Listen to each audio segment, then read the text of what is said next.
Presentation of the book The Future, New Industrial State, Reloading. Author of the book, Doctor of Economics Sergei Bodronov. Professor, Director of the Institute of New Industrial Development named after Sergei Witt. President of the Free Economic Society of Russia. September 2016. Research on the product as a way of meeting public demand, human activity related to product creation, product manufacturing separate production components, and changes consistently accumulated by people over a historical period of deliberate industrial activities, along with quantitative accumulation and acquisition of knowledge, on perfecting production instruments and organization, qualitative changes in material production methods, in particular the shift to industrial production method, conclusively prove that in spite of all changes in material production that happened over the past 100 years and are still going on, including the reduction of its share in the GDP of developed countries, the information revolution, etc., the very existence of the economy is still based on material production. Material production predominantly constitutes industrial production. The industry serves as the foundation which uses scientific and technological innovations to create opportunities for increasingly higher satisfaction of constantly growing customer demands. It's impossible to ignore the fact that the production method used by a society defines the social order.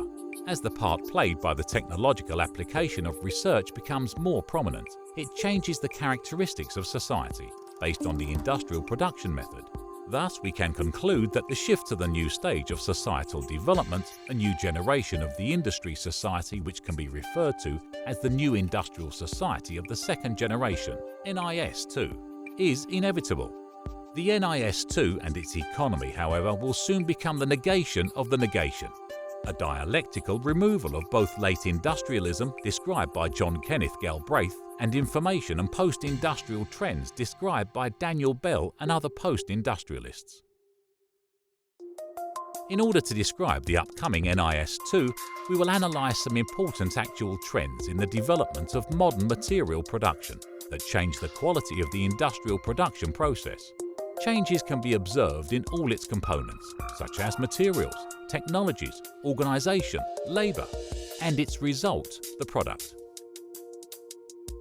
Apart from the material component, any product resulting from industrial activity contains a non-material element, knowledge. Knowledge permeates all components of the production process, including materials, technologies, instruments of production, production organisation, and, finally, human labour as part of the production process. Therefore, knowledge, along with the material foundation, constitutes an integral part of the product. Historically, the evolution of our society has been accompanied by the constant increase in the relative share of knowledge in all production components and the product, while the material share in the latter has been relatively declining.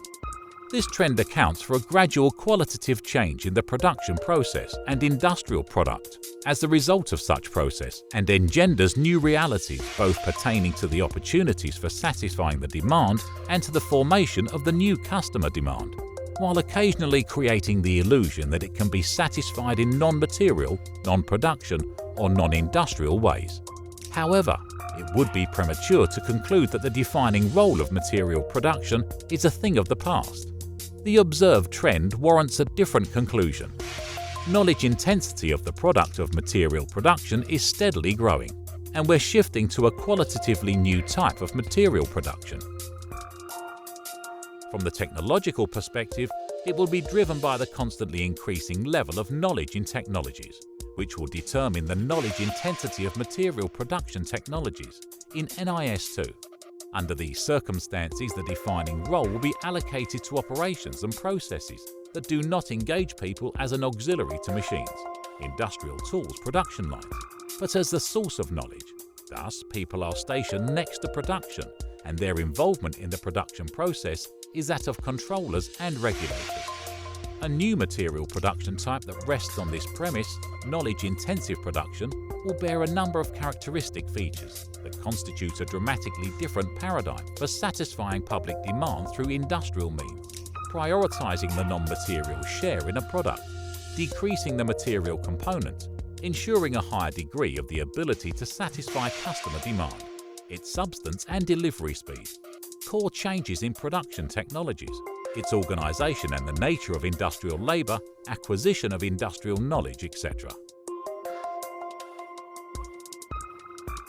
Changes in material production technologies translate into new product quality, its conversion into knowledge-intensive material product, which simultaneously constitutes a new dimension of the main resource and the result of the new industrial economy.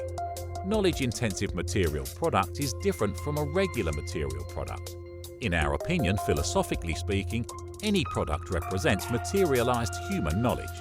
Special characteristics of a knowledge-intensive product can be determined if we introduce the concept of product degree, of complexity. Constant increase in the product degree constitutes a general trend in the industrial production development. Thus, what sets the new industry apart is its emphasis on dramatic reduction in the need to use natural energy and other natural resources in the production process, and the decrease in unit consumption of resources and materials, along with a sharp increase in the share of knowledge in product structure. However, the characteristics of a new stage in industrial society development, NIS2, are not limited to the increase in the degree of the industrial product. The greater importance attributed to technology upgrades, a larger share of applied knowledge, and the information component. A major factor is the tendency towards the acceleration of technological changes that are being implemented at an ever-increasing rate. The acceleration of the acceleration, which is quickly turning into one of the main characteristics of the new society's economic system. In this context, the time that it takes to apply scientific achievements in immediate industrial production, its components and the industrial product comes to the fore, which begs the conclusion that industrial production should be accompanied by, and in a number of cases has already adopted, constant innovation. All these developments require changes in the macro structure of the economy. Classical industrial system, characterized by absolute domination of industrial production, and service society, where service sectors supersede material production, are being replaced by the new industrial second-generation economy. NIS2 era exhibits the tendency towards the formation of a different core area structure. NIS2 will be dominated by the segments that create knowledge-intensive products, i.e. segments that manufacture actual products, as well as institutions that generate knowledge and educate people capable of learning and applying the knowledge to material production. Therefore, NIS2 economy should be based on the combination, at micro and macro levels, of the following elements. A.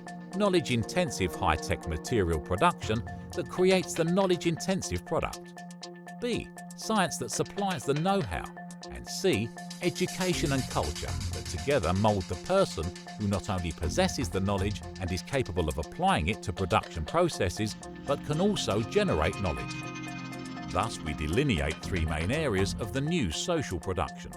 The main area, in line with classical political economy ideas, is material production per se.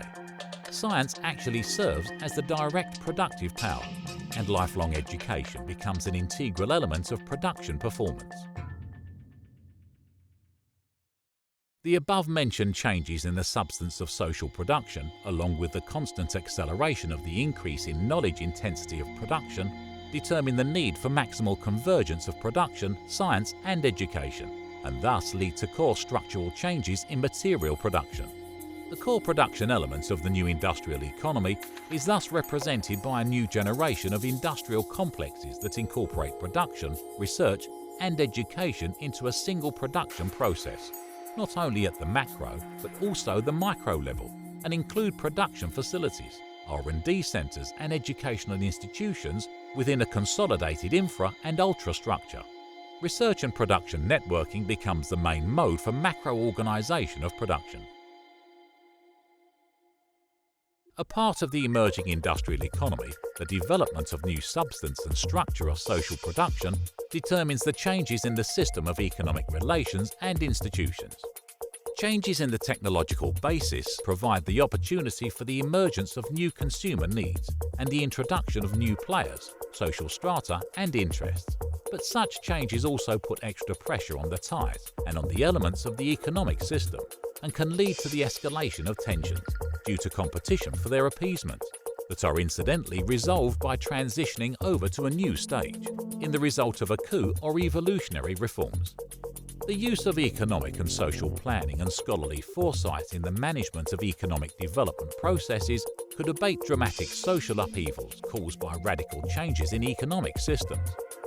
The new industrial economy that involves drawing from positive experiences of the past and applying them in a new capacity also puts forth new challenges pertaining to the development of basic market self-regulation and private property on the one hand, and regulatory economics on the other. These tasks, as well as the need to develop complex integrated production units, perform macroeconomic integration of manufacturing facilities, research centres and educational institutions, resolve the issues with major structural reformation of modern economies, and supersede overdeveloped service segments. Necessitate the use of such economic forms as active state industrial policy and long-term public-private investment partnership. Under these circumstances, all the areas of state regulation of the economy should be aligned accordingly. These issues are being resolved in other countries, e.g. the PRC. For a long time, Russia's economy was developing in accordance with the liberal monetary model that distorted the structure of the national economy, exaggerated the raw materials sector, and caused unchecked financialization and deindustrialization. Thus, the issue of accomplishing the above-mentioned tasks and shifting to the NIS2 era economy is particularly pointed. We need to abandon the current economic model and start prioritizing Russia's industrial development. Industrial production development tendencies inexorably indicate that in the future, world production will require less materials, fossil fuel and other natural and energy resources, both in terms of unit consumption and overall demand. So current issues related to low price on raw materials, particularly low oil prices, are the first signs of the upcoming era, where world economies will be much less reliant on natural resources that are widely used nowadays, which constitute the pillars of the Russian economy, while the importance of industrial knowledge, development of technologies and their adoption rate will increase dramatically. New technological revolution is right around the corner. It's clear that countries that become global technological leaders will also be the economic leaders of NIS2. The reindustrialization of the Russian economy that would establish the revival of the national industry as its main focus, set industrial development as a developmental priority and perform new industrialization, defined as active accumulation of industrial development potential on the basis of knowledge-intensive production and the latest technologies to the degree necessary for transitioning to the new industrial economy, requires a paradigm shift, the implementation of state economic policies and regulations, execution of state programs, reorganization of relevant institutions, etc. For Russia to pursue all these objectively possible directions of its economic development, it needs to implement certain systemic changes, which could include switching to the economic development management model based on long-term programs and medium-term indicative plans, reliant on scholarly foresight and adopting an active industrial policy with a system of institutions that would ensure state paternalism of private businesses regarding long-term investments into R&D and technological retooling, meant to support taxation and leading in the real sector of the economy, especially high-tech production, and stimulate the development of these segments and their innovative potential. Such system of institutions would secure a moderate degree of social differentiation, where income will mainly depend on the real contribution to Russia's economic development. All these parameters can be presented as a set of economic policy guidelines, which has already been done to an extent by the INID, expert participants of the Moscow Economic Forum, research teams under the direction of academician S.Y. Glazev et al.